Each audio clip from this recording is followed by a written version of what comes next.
Hmm.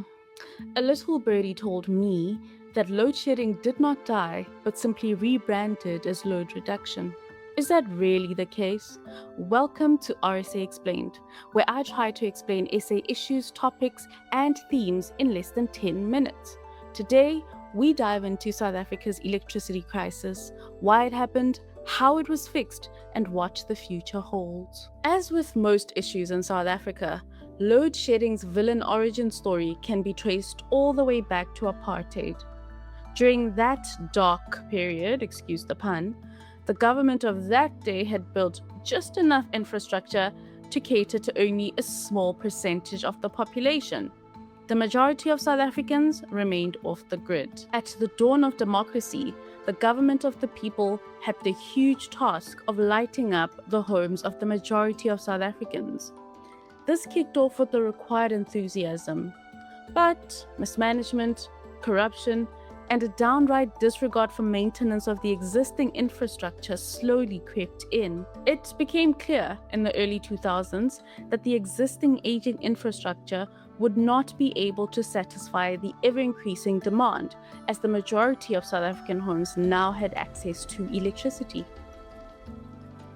Plans to build new coal-fired power stations to increase generation capacity kicked off, but it was almost too little too late, because by 2007, Eskom was already struggling to meet peak demand. The slow development of new power stations, the lack of maintenance of the existing ones, and outright sabotage turned this crisis into a national nightmare that tormented the country right through to the 2020s.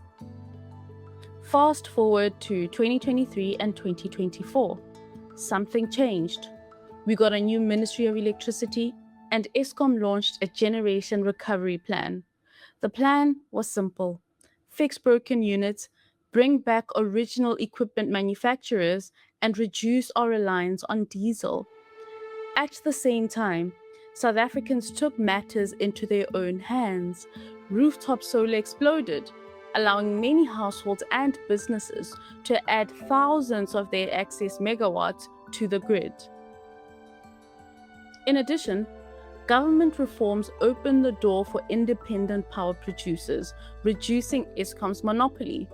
And then, by mid-2025, load shedding had almost disappeared. The government is still calling for investment to diversify our sources of energy to include renewables, but for now, the lights remain on. But is that the end of the story? Well, not quite.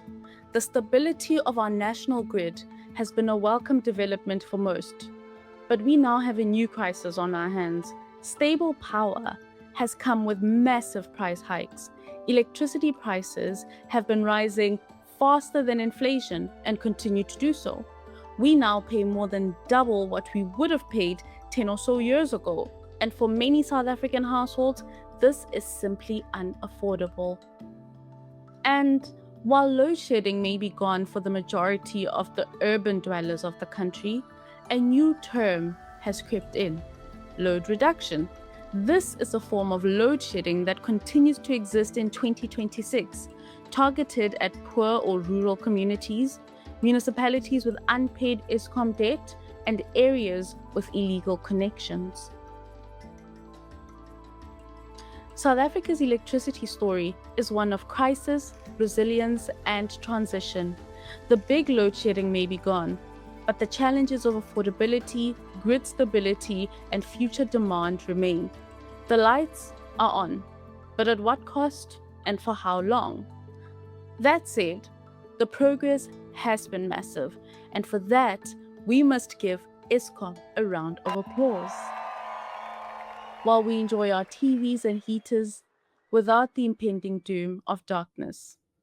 Is your community affected by load reduction? Let me know in the comments below.